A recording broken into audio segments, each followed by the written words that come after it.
13 horas del día. Debería estar conectado gente del tercero E. Desgraciadamente todavía no hay nadie. Y tenemos gente en Instagram. Por lo menos en Instagram no me siento solo. Eh, Ojalá que me escuchen bien hoy día porque en la casa continua la mía, la que está pareada, están haciendo una construcción con mambo incluido. Entonces hay ranchera, de repente meten taladro. Ojalá que me escuchen bien hoy día. Lo demás, espero que los niños de tercero B se conecten pronto. Hola a la gente que se viene ingresando a Instagram. Y esta es la clase online para los contenidos de formación ciudadana, educación ciudadana y de mundo global, lo que normalmente se conoce como historia y geografía. Entonces, nosotros partimos. Oh, me equivoqué. A ver.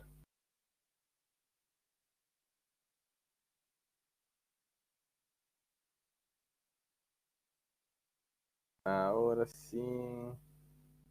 Sí, ahora sí. Nosotros normalmente partimos con una retroalimentación de la clase anterior. ¿Qué pasa, Braulio? Invitado de honor siempre, no se preocupe. Ya. Nosotros, eh, ya, última intervención que hago. Gabriela, me da mucha lata de que el único Borbón que tú conozcas sea Arturo Prat. Me habla mal de ti. ¿Eh? Aparte que no tengo buena consideración ese caballero. Y está mal la Esmeralda, ¿ya? Está en el fondo del mar. Ahora, siempre partimos. Ah, parece que se me conectó alguien.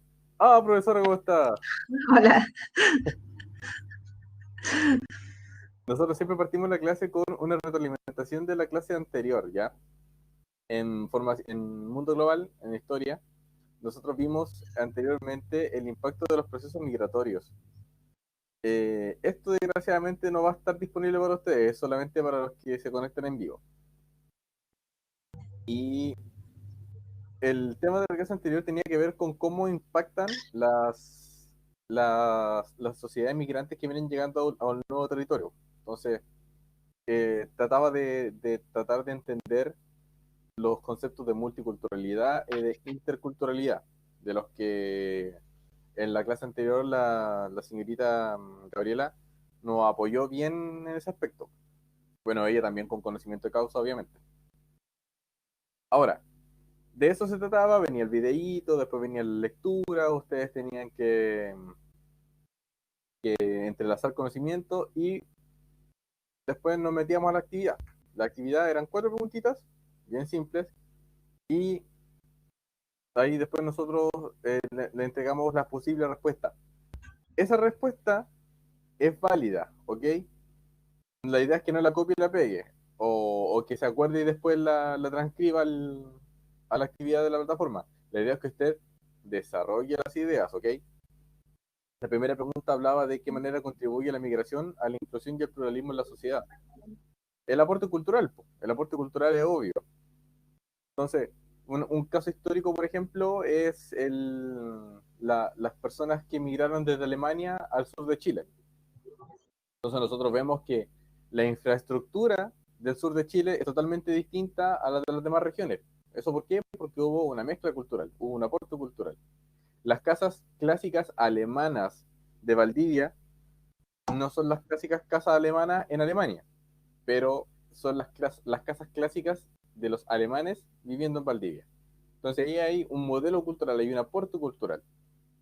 El tema de la cerveza también, pues. ¿Cuántas cervezas artesanales hay en esa región? Una cantidad inmensa. Eso también es un aporte cultural.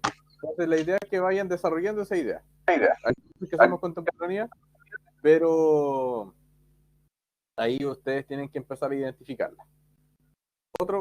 La otra pregunta era cuáles son los hallazgos más interesantes en torno a los migrantes, los desafíos y la construcción en una sociedad plural. Ahí los desafíos, por ejemplo, es que se mejore el área social.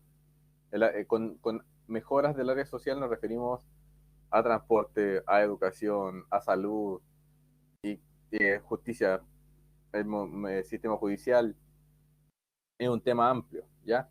Tanto para las personas que viven en el país como las personas que vienen llegando a vivir al país. Después viene qué desafíos se reconocen con más frecuencia y cuáles son los que se niegan u omiten. El desafío más frecuente siempre es la red asistencial. La gente normalmente siempre se está quejando de que nuestro sistema de salud está colapsado. Y es verdad. Y normalmente la gente no lo admite, o sea, nuestras autoridades no lo admiten de buena fuente. ¿Por qué? Porque tenemos manifestaciones de nuestro ministro, de nuestras autoridades, en el cual hacen gala de que nuestro sistema de salud es el mejor del planeta. Entonces, hay un tema ahí de reconocimiento de los problemas. Y obviamente también está el tema de los comentarios xenófobos. Todavía hay una porción de nuestra población que se siente superior por ser un chileno en Chile, cuando lo único que debería hacer es apoyar a la gente que viene llegando. Siempre y cuando la gente que venga de afuera aporte y ayude al país, evidentemente hay que apoyarla. Y normalmente estos temas de xenofobia, desgraciadamente, son selectivos, porque esta gente que se siente superior por ser un chileno en Chile, no va a molestar a un alemán como molesta a un ecuatoriano o a un boliviano. Hay un tema ahí que normalmente cuando nosotros lo enseñamos a ustedes, que siempre va a ser para superar ese tipo de conducta.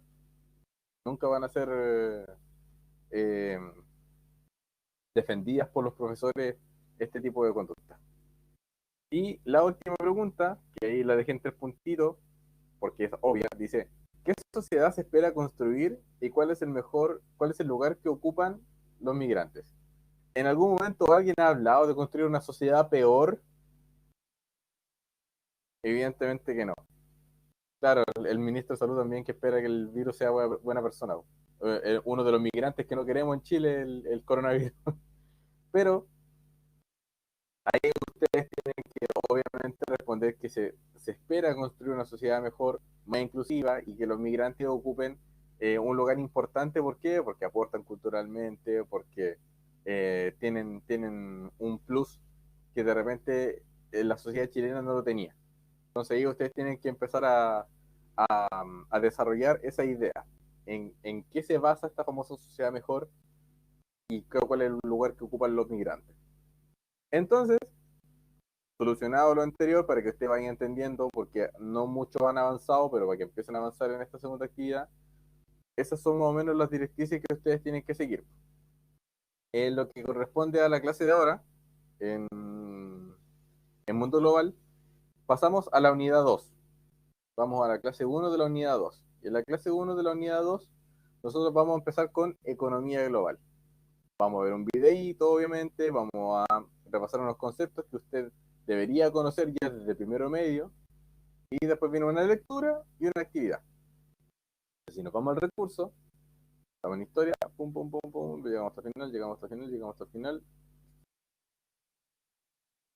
¿Y dónde estamos? Acá, unidad 2.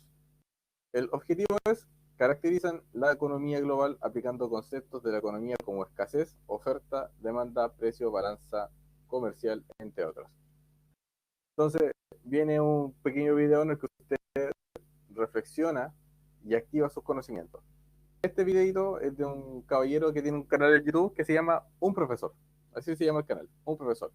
El caballero habla de muchos temas, pues habla de matemática, habla de lenguaje, habla, habla de historia, no me acuerdo si de ciencias naturales, pero sí habla de muchas cosas.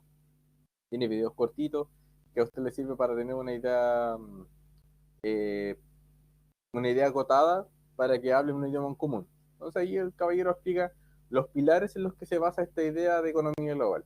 Ahora, el pilar principal, ¿cómo que no le dijeron? La plataforma es Moodle, un niño. Bueno, ahí, bueno, todavía está a tiempo. Si quiere conectarse por Moodle, vaya nomás. Eh, el, el, la base principal en lo que se sustenta esta economía global es el concepto de globalización. Cuando nosotros hablamos de globalización, eh, hablamos de que hay una interconexión en los países del mundo, a muchos niveles, a niveles informáticos, a niveles comunicacionales, a niveles económicos, a niveles políticos. Entonces, en este tiempo, como la economía está interconectada con todos los países del mundo, no hay un sistema que sea autosuficiente. Todos dependen de otros. Y esa más o menos es la idea principal de lo que es la economía global. Entonces, aquí viene el tema del repaso, ya que ustedes después de ver el video deberían más o menos entender o recordar a qué nos referimos cuando hablamos de economía global. Y aquí vienen los primeros conceptos económicos que usted ya debería saber, ¿ya? Que se los pasamos en primero medio. Los trabajamos en segundo medio a través del estudio de la historia en el siglo XX y que también se lo alcanzamos a pasar, creo, presencialmente en las clases que alcanzamos a tener en el liceo. Pero habla, por ejemplo, de la escasez. La escasez es obvio, es un concepto que habla de la carencia de. Y en economía esto se entiende como la falta de recursos. Entonces, cuando nosotros tenemos una falta de recursos, cuando tenemos una falta, por ejemplo, de stock de algún recurso, se producen un montón de fenómenos, como las subidas de precios y cosas por el estilo. Y se produce todo un tema de especulación también. Pero con escasez siempre tenemos que entender como la carencia de, la falta de. Después hablamos de las necesidades. Las necesidades son las humanas, ¿ya? El estudio de la economía en sí trata de resolver este problema económico entre las necesidades infinitas que tienen las personas, porque siempre que existan personas van a haber necesidades y en ningún momento nosotros tenemos fecha de caducidad para la humanidad. Siempre van a seguir naciendo más humanos y estos nuevos humanos van a tener las mismas necesidades anteriores. ¿Y cómo hacemos para que estos recursos que son escasos, que son limitados, alcancen para cumplir estas necesidades? Ese es el problema de la economía. Eso es el claro, como el papel higiénico, obviamente. Esos son el problema de estudio de la economía. Después, si nosotros seguimos avanzando, viene el tema de los bienes. Los bienes son las cosas que nos permiten a nosotros generar recursos, ¿ya? Ahí, por ejemplo, entendamos, un ejemplo podría ser las materias primas. La madera a nosotros nos sirve para construir casas, inmobiliario, una infinidad de cosas. Eso es un bien. Después vienen los servicios. Los servicios de repente son un poco intangibles, de repente son un poco más tangibles, que hablan de la, las instituciones, por así decirlo, que a nosotros nos ayudan a suplir o por así decirlo, se me fue la palabra. Nos ayudan a cubrir una necesidad. Entonces, por ejemplo, las personas necesitan educación. Ese es un servicio. La educación es un servicio. No es un bien de consumo, es un servicio. El transporte también es una necesidad, es un servicio. La salud también es un servicio. Entonces, hay unos que son más tangibles y hay otros que son más intangibles, pero a eso se refiere el concepto de servicio en economía. Y finalmente vienen los factores productivos. Los factores productivos tienen que ver con el tema de las materias primas, con el tema de las empresas, con el tema de los estados, con el tema del mercado, que nos ayudan a producir. Por eso son los factores productivos.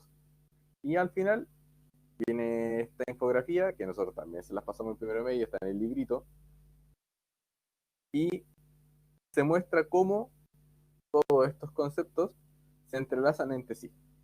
¿Por qué? Porque la economía no es algo que se estudia parcelado, es algo que se estudia en conjunto. Los conceptos a nosotros nos sirven para hablar un idioma en común, pero el estudio de una ciencia social en sí siempre va a ser en conjunto, nunca va a ser parcelado. Y después de esa pequeña cápsula para que usted recuerde las cosas de primero medio, viene una lectura. Con la lectura, nosotros vamos a tratar un tema bien, por así decirlo, puntual, que fue un tema de que Google, que es una empresa transnacional que tiene sede y en muchos países, trató de evadir impuestos en Francia. Entonces, ahí hubo un problema de, por así decirlo, de economía internacional. ¿Por qué? Porque Google trató de evadir impuestos en otro país. Entonces, ahí nosotros, por ejemplo, vemos el tema de la economía global.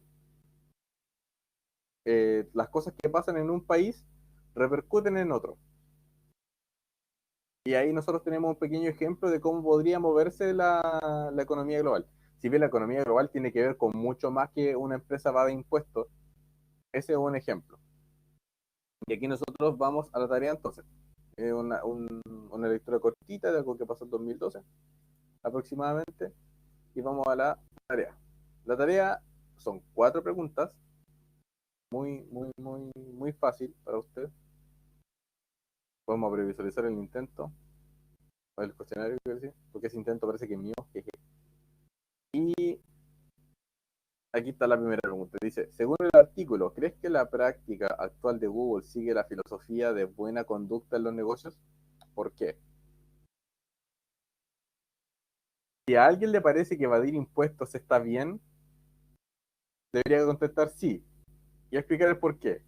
Pero es bien complicado que la evasión de impuestos sea, sobre todo de empresas, sea un tema bueno. Entonces ahí ustedes tienen que explicar el por qué y eso se explica en el texto. Y ahí es pura comprensión lectora, ¿ya?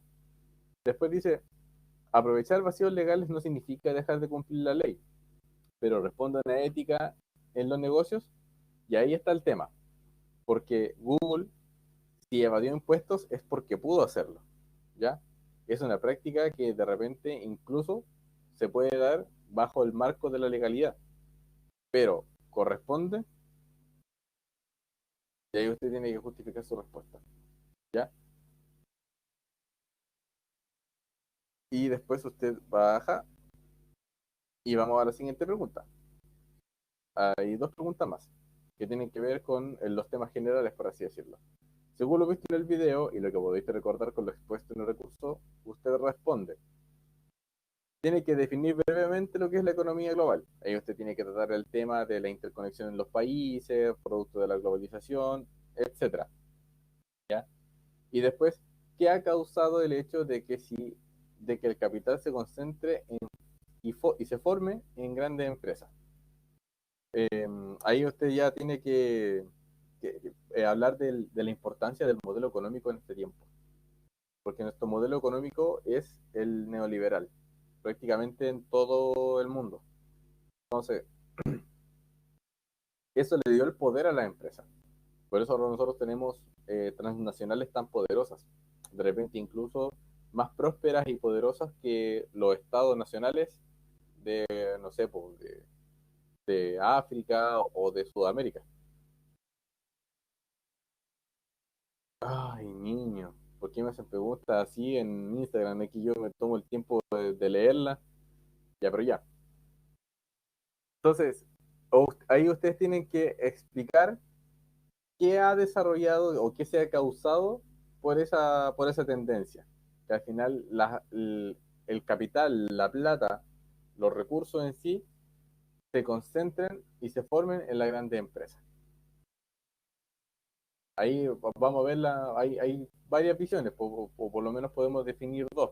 Hay gente que esté en contra, por ejemplo, que de repente sienta que el Estado debería tener un poquito más de poder en ese aspecto, y ahí nosotros volvemos a todo el tema de segundo medio, del que usted puede tomar, y hay gente que va a estar a favor y decir no, porque al final la gente que sabe de plata y la que sabe de los movimientos económicos son las empresas, pues eso es que está bien que se formen las empresas y que nos ha traído puras cosas buenas y usted ahí se explaye.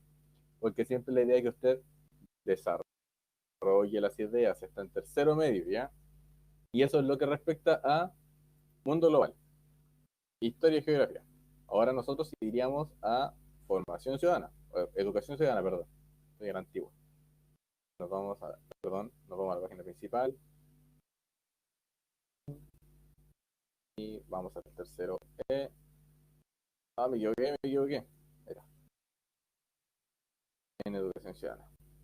Entonces, igual que delante, nosotros partimos de esta pequeña clase eh, retroalimentando la clase anterior.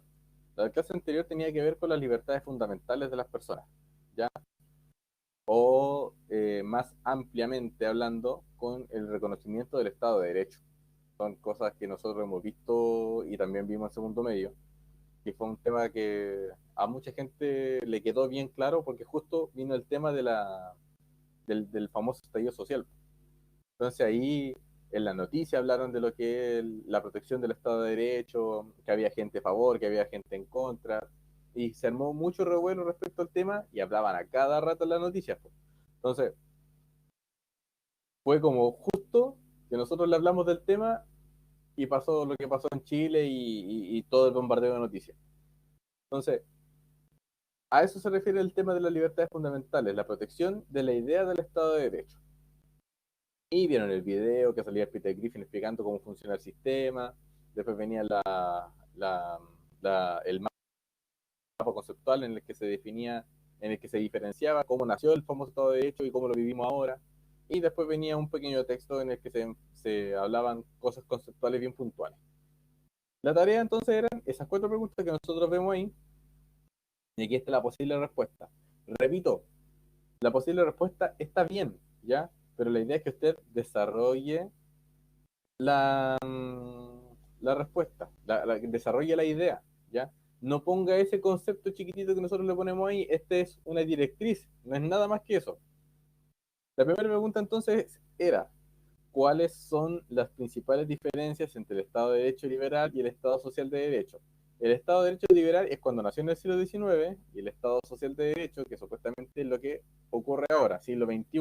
Ahí me faltó un palito ya. De siglo XX, pero debería decir siglo XXI.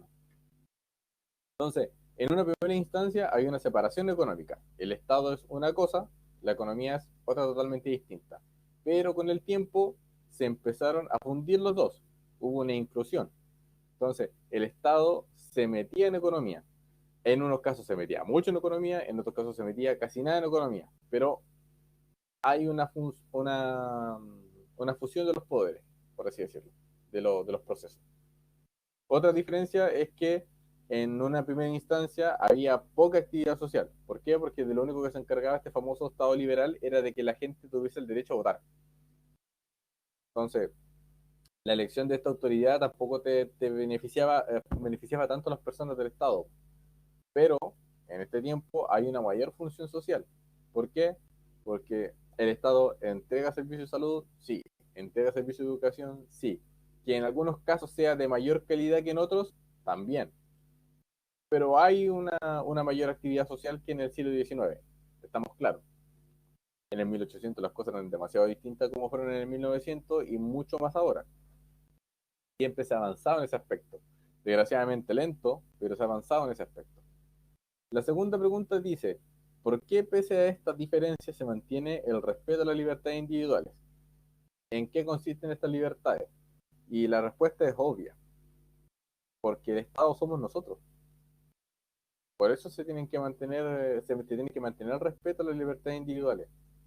Si las autoridades de repente se salen de sus casillas o extralimitan sus poderes, hay un error.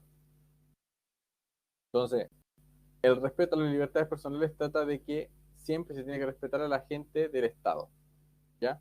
Ahí está entonces, pum, una idea principal. Y ahí usted tiene que desarrollar la idea, para que ustedes vayan teniendo idea de qué era lo que debieron haber respondido. La tercera, la tercera pregunta tiene que ver con por qué es importante que esas libertades sigan reconociéndose. Ah, importante, porque si no pasa, encontramos una falta del Estado de Derecho, pasando incluso a ser una dictadura. Entonces, cuando vemos que las autoridades no respetan las libertades personales de las personas, podemos caer en estas dos etapas. Un periodo cortito en el que nosotros podemos ver una violación de los derechos humanos, que independiente de la extensión del tiempo, es una violación igual, es una falta grave, y que incluso en algún momento podría desencadenar un proceso de dictadura. Por eso es importante de que siempre se mantenga el reconocimiento de las libertades personales. ¿Y cómo se garantiza en Chile las libertades y cuál es la importancia en que exista tal garantía? En la creación, en el reconocimiento y en la difusión de distintas instituciones que defiendan los derechos humanos. Nosotros tenemos el Instituto Nacional de Derechos Humanos que sirve para denunciar cosas que de repente de autoridades que se extralimitan. Porque es como, de repente es como un poco contraproducente. Si las autoridades están abusando de ti en algún aspecto, ¿con quién te vaya a quejar? Pues si son tus autoridades. Y claro, existen estas instituciones paralelas en las cuales tú también te puedes ir a quejar. Y estas instituciones van a recabar datos, van a hacer demandas internacionales y en algún momento las cortes internacionales van a cortar y van a dirimir que al final Chile o algún país X tuvo cierta responsabilidad en tales cosas y tiene que pagar. Y ahí hay sanciones económicas, sanciones políticas, por el estilo. Y estaríamos llegando al tema de la unidad de hoy día. La clase 1 de la unidad 2, que tiene que ver con el sistema judicial, con la justicia. ¿Cómo, cómo identificas tú qué son los procesos de justicia en nuestro país? Y hay un videíto también, un pequeño recordatorio de ciertos conceptos que van a ser importantes, como siempre una lectura, y después una actividad. Y esta actividad es más corta que la anterior porque son 3 preguntas, ¿no? Entonces, nosotros vamos al recurso.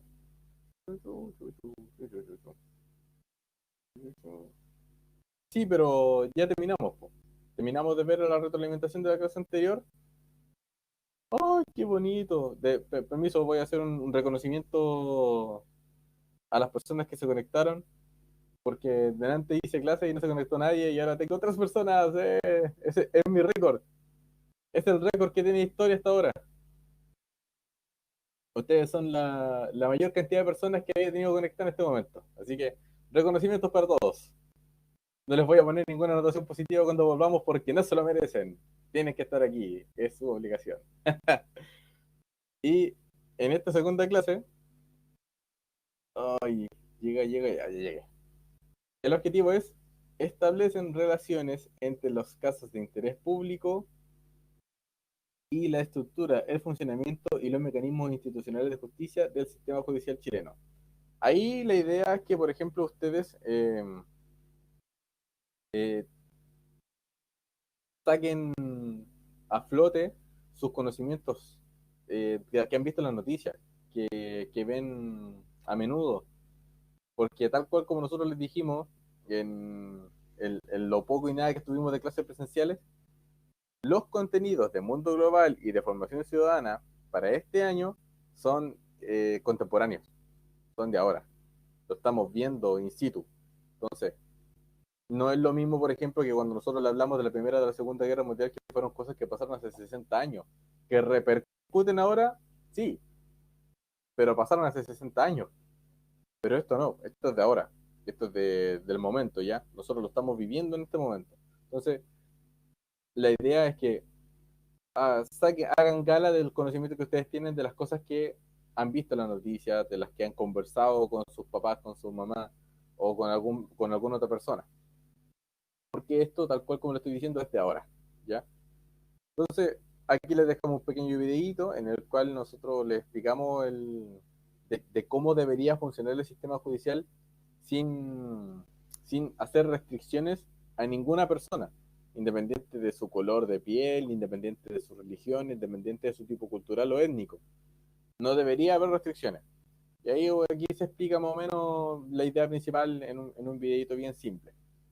Después necesitamos que usted active sus conocimientos, que vimos la unidad cero, que tiene que ver con esas palabras que están ahí.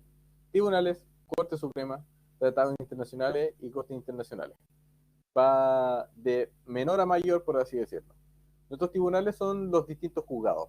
Cuando hay causas simples, por así decirlo, como de demandas de paternidad o de que no me pagaron el sueldo, cosas por el estilo, falta falta el código civil o cositas chicas, se ven en los juzgados, se ven en los distintos tribunales. Y ahí nosotros vemos que existen muchos tribunales, muchos juzgados en Chile, ¿ya? De familia, del oral, del do laboral. Entonces, hay divisiones. Después viene la Corte Suprema. La Corte Suprema es la última instancia de apelación que existe en Chile si a ti no te gustó el, ¿cómo decirlo? Si no te gustó la resolución a tu problema. Si, por ejemplo, tú demandaste a un tipo porque, no sé, po, te estafó con 2 palos, por así decirlo, con 2 millones de pesos. El tipo te ofreció un servicio, no lo cumplió, entre comillas, o sea, en estricto rigor es una estafa, es una estafa. Entonces tú lo demandaste. Y, y la resolución del juzgado fue que no, el tipo no te estafó. Estaba todo dentro de la regla. Y sí, pero ¿cómo es posible si el tipo me estafó? Yo lo estoy viendo. Ya, no me gustó la resolución. Entonces paso del juzgado a la Corte de Apelaciones. La Corte de Apelaciones puede volver a retomar tu caso, volver a hacer una investigación, bla, bla, bla, y después va a tomar una resolución. La resolución podría decir, no sé qué, compadre, no te estafaron, estáis mal, estáis mal. Pero ¿cómo? Si el tipo me estafó con 2 millones de pesos, bla, bla, bla, bla, ya, no me gustó la resolución. Paso a la Corte Suprema. La Corte Suprema es la última instancia de apelación. Si la Corte Suprema finalmente dice que estáis mal tú, que el tipo hizo todo en regla y que los 2 millones que les pagaste están bien pagados, sonaste. Pero es la última instancia de apelación. ¿Ya? Esa es la Corte Suprema. Lo vimos en la unidad cero. Está en la plataforma, así que eso deberían ya tenerlo en vista. Ahora, los tratados internacionales tienen que ver con muchos aspectos. Hay tratados internacionales económicos, hay tratados internacionales políticos, hay tratados internacionales de temas jurídicos, ¿ya? De temas civiles. Y en este aspecto, por ejemplo, nos tendríamos que centrar en los temas judiciales. Hay muchos tratados, hay muchas convenciones. Por ejemplo, hay un ejemplo bien burdo, bien simple. Eh, Pensemos en nuestro presidente. Ya nuestro presidente en algún momento dice, oye, sabéis que estamos mal en temas judiciales porque, no sé, pues no hay igualdad para la mujer. Entonces dice, verdad, tenéis razón. Vamos a consultarlo con los presidentes de los otros países para saber cómo están en ese aspecto, a ver si podemos mejorar, bla, bla, bla, bla. Y se dan cuenta que todos los países, por ejemplo, sudamericanos, están pasando la misma falencia. El sistema judicial de repente es un poco machista, por así decirlo, y le entregan normalmente el favor más al hombre que a la mujer. Y eso no corresponde. ¿Por qué? Porque la justicia debería ser igualitaria para todos. Entonces se juntan todos los países, hacen un tratado y dicen, ya compadre, nos vamos a juntar todos y nos vamos a poner de acuerdo para que de aquí en adelante, los próximos 2, 3, 4, 5 años, salgamos de esa brecha y nos pongamos las pilas con que la justicia sea igualitaria en todos nuestros países. Filete. Entonces, lo firman y se arma un tratado internacional. Esa es la idea del tratado internacional.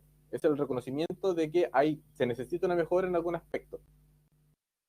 Y las cortes internacionales, por su parte, son las instancias judiciales que se van a utilizar para castigar a las personas o a los estados que no están cumpliendo con lo pactado o felicitar también a los países que están bien, porque van en un buen camino.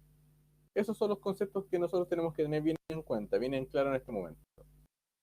Después viene nuestra famosa lectura, siempre vamos a tener lectura, y hay varias convenciones y pactos internacionales respecto a normalmente el tema del reconocimiento de los derechos humanos. Si en los países normalmente hay un reconocimiento de los derechos humanos, no debería haber ningún problema, ninguna infracción, por así decirlo, al acceso a la justicia o al acceso a cualquier recurso o cualquier servicio. Pero desgraciadamente nosotros vemos que no se cumple así. Y ahí hay dos ejemplos que usted tiene que leerlos y después se va a la actividad. La actividad es bien cortita, son 3 preguntas. Usted visualiza el cuestionario y responde. ¿Qué significa el acceso a la justicia? Es una pregunta súper simple. Que usted, independiente, y tal cual como dice el video, independiente de color de piel, del tipo cultural o étnico o de su religión, cualquier otra cosa por la que o sea, eventualmente podrían discriminarte, tú puedas ingresar al sistema judicial en igualdad de condición con cualquier persona. Entonces, después dice la pregunta, ¿por qué existen tratados internacionales que consagran el acceso a la justicia como un derecho? Por lo mismo que comentamos recién, porque a nivel internacional los países muchas veces se dan cuenta de las falencias que tienen. Entonces, se unen y tratan de mejorar el tema. Y esa es como la mejor manera después de sacar en cara de que hay violación a los derechos humanos, porque de repente los países adscriben a cumplir ciertas normas la realidad no están cumpliendo. Entonces, como la mejor manera de hacerlos pagar, por así decirlo, conceptualmente, argumentativamente hablando. Y finalmente dicen, ejemplifiquen situaciones de restricción, impedimento o vulneración en el ejercicio de algún derecho en que crean que es necesario acceder a la justicia. Y ahí usted tiene que entrar al tema de la noticia, algo que haya visto en la tele. Un ejemplo bien simple, piensen en una persona pobre, que el poco patrimonio que tiene es su casita. Y esta persona, no sé, pues, accedió a un préstamo en alguna casa comercial, qué sé yo, o algún banco, y después no tuvo plata para pagar. Y alguna empresa de cobranza después le quiere quitar la casa, porque es el único patrimonio que tiene. Y para defenderse él y para defender su patrimonio tiene que contratar a un abogado, y no tiene plata para pagar al abogado. Entonces, ¿hay un buen acceso a la justicia? Entonces, ahí hay un problema. Y ahí esas son las cosas que ustedes por lo menos tienen que ejemplificar uno. Si pueden ejemplificar más que uno, feliz somos, pero con uno basta, ¿ya? Y así de simple. Eh... Ay, ¿por qué los leo? ¿Por qué leo a la gente de Instagram? Ya. De preferencia, le pregunto a mis queridas personas que por fin se conectaron en la plataforma. ¿Hay alguna duda? ¿Todo bien? ¿Me responden aquí en el chat? ¿Dudas? Vamos a dar un par de segundos y vamos a tener un vacío a ver si es que alguien nos dice algo. Bueno, ahí lo mismo de todas las clases anteriores. Es evidente. Ah, güey, bueno, está claro, todo bien. Oh, genial. Hoy tengo 4 personas conectadas. Me siento emocionado. Muchas gracias, niños. Nunca pensé que esto iba a funcionar. Bueno, el discurso de siempre. Dudas van a quedar siempre, ¿ya? Pero pueden volver a ver esta clase, va a quedar grabada para ustedes. Y si aún así siguen teniendo dudas, hablen al interno. Nosotros en el interno normalmente estamos conectados y así que nos llega la notificación, nosotros le respondemos dentro de la medida de lo posible y tratamos de ayudarlo todo lo que se pueda. No les vamos a dar la respuesta, pero les vamos a ayudar a encontrar la respuesta. Esa es la idea, ¿ya? Así que, sin, si usted tiene, pregunta en Instagram, si usted tiene acceso a Moodle, ¿ya? Si usted tiene acceso a Moodle, haga todo en la plataforma. El tema de los cuadernos, en este momento, no tenemos una respuesta oficial, ¿ya? Eventualmente vamos a volver y vamos a pedir las cosas a las que no hicieron nada, pero todo en plataforma, si usted tiene acceso. Si no, es un tema en particular y se tiene que comunicar con nosotros. Y eso sería todo, niños. Agradecido de la gente que se conectó en Instagram, agradecido de las personas que llegaron al Moodle. Así que lo mismo, los conmino a que hagan las actividades, de que se pongan al día y si tienen alguna duda, por la plataforma o por el Instagram de la asignatura. El profesor los quiere mucho, a todos. Chao, chao, nos vemos. Sigan siendo pulentos, lávense las manos y no salgan de la casa. Chao. Acá primero.